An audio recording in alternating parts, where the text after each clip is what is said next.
Ethan Royce stood tall at the top of his penthouse staircase, the city lights of Manhattan glowing behind him through floor-to-ceiling windows. Known in business circles as a ruthless visionary, he was used to commanding boardrooms and closing billion-dollar deals. But tonight, his mind wasn't on mergers or markets. It was on a quiet figure in the kitchen below, Maria, his daughter's nanny, the woman who had been the true constant in their lives since tragedy struck 3 years earlier. She was humming softly as she kneaded dough, flour dusting her hands and cheeks. His daughter's laughter floated from the playroom, a sound that had slowly returned because of Maria's quiet love and steady presence. "Maria," Ethan called, his voice uncharacteristically soft. She turned quickly, surprised to see him watching.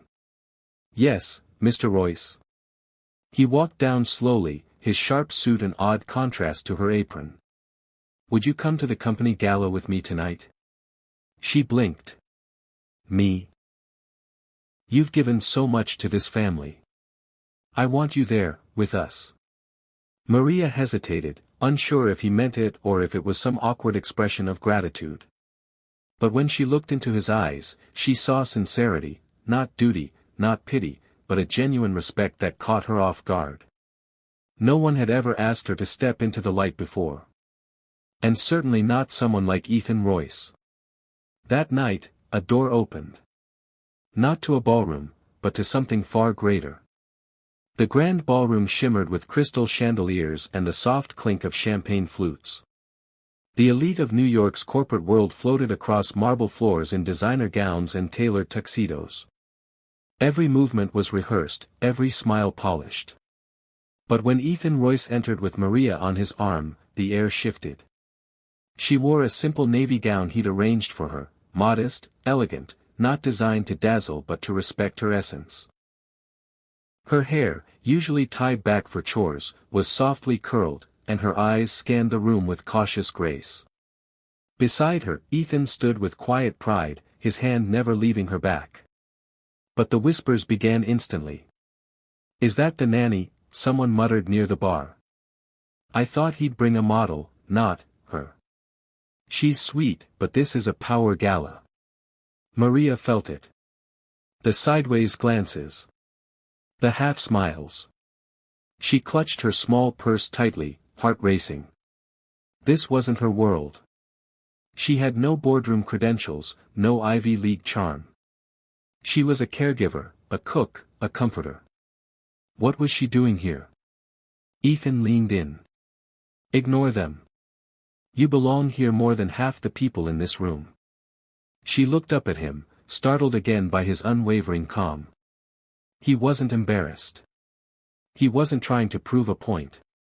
He truly meant it. For the first time in years, Maria stood a little taller, not because the room accepted her, but because someone finally saw her. Not as a helper, but as someone who mattered. The clinking of glasses quieted as the MC stepped to the microphone. "Ladies and gentlemen, please welcome our host and CEO, Mr. Ethan Royce." Polite applause followed as Ethan made his way to the stage. Maria instinctively stepped back, trying to blend into the crowd, relieved to fade out of view. But then, he turned, his eyes searching for her. "To speak about success tonight," Ethan began, "would be empty if I didn't talk about the person who taught me what it really means." A murmur spread through the room as he extended a hand toward Maria. "Maria," he said clearly. "Please join me." Her breath caught. The room turned. Heart pounding, she shook her head slightly. But Ethan nodded gently, his expression steady. Something in his eyes told her this wasn't about her comfort, it was about her truth. Hands trembling, she walked to the stage. Ethan stepped aside. "This woman raised my daughter when I couldn't lift my own head. After my wife passed, I lost myself. The board thinks I saved this company. But Maria saved me. She didn't wear a suit, she didn't get a title, but she led with love. And I believe the world needs more of that." The room was silent. Maria stood there, voice soft but sure. "I didn't do anything special. I just stayed when it was hard. I loved a little girl like she was my own. I didn't think anyone noticed. They had. Now, an entire room stood, applauding not wealth, but humanity. As the applause slowly faded, Maria stepped back, her heart still pounding, cheeks flushed. She tried to retreat into the background, where she was comfortable. But Ethan turned to her once more, his voice steady, deliberate. "One more thing," he said into the mic. "Maria doesn't know this yet, but starting next month, she'll be leading the Royce Foundation. A new division focused on supporting childcare workers, single parents, and grieving families, people like us." Gasps rippled through the crowd. Maria froze. "Me?" she whispered, not sure if she'd heard him right. Ethan nodded, stepping closer so only she could hear. "You've already built a life around lifting others. I want the world to feel what you gave us. You've taught my daughter more about love than any book ever could." Maria's voice trembled.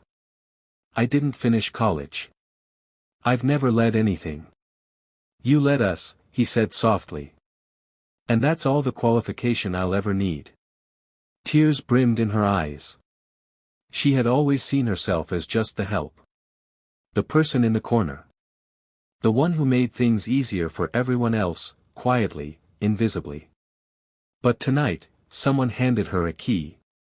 Not out of charity, but respect. Not to repay a debt, but to open a new chapter. She wasn't stepping into a role. She was stepping into her calling. The crowd stood once more. But this time, Maria didn't shrink from the spotlight. She stood in it, owning it. The sun filtered through tall windows of the newly opened Royce Family Resource Center, painting golden light across walls lined with books, toys, and framed photos of smiling families. Laughter echoed through the halls, children playing, parents connecting, and staff offering support without judgment. At the heart of it all stood Maria. She moved from room to room with ease, not as a guest, not as someone trying to fit in, but as a leader. A woman who once stood behind the scenes was now the very reason this scene existed. She paused by a mother in tears, overwhelmed and exhausted.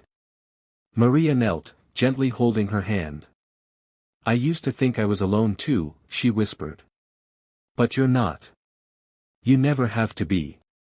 The woman nodded, something unspoken passing between them. That quiet kind of healing Maria always gave, without grand speeches or accolades, just presence, just love. Near the entrance, a young girl tugged on Maria's dress. "Are you the lady who made this place?" Maria smiled, kneeling to the child's level. "No, sweetheart. We all did. Together."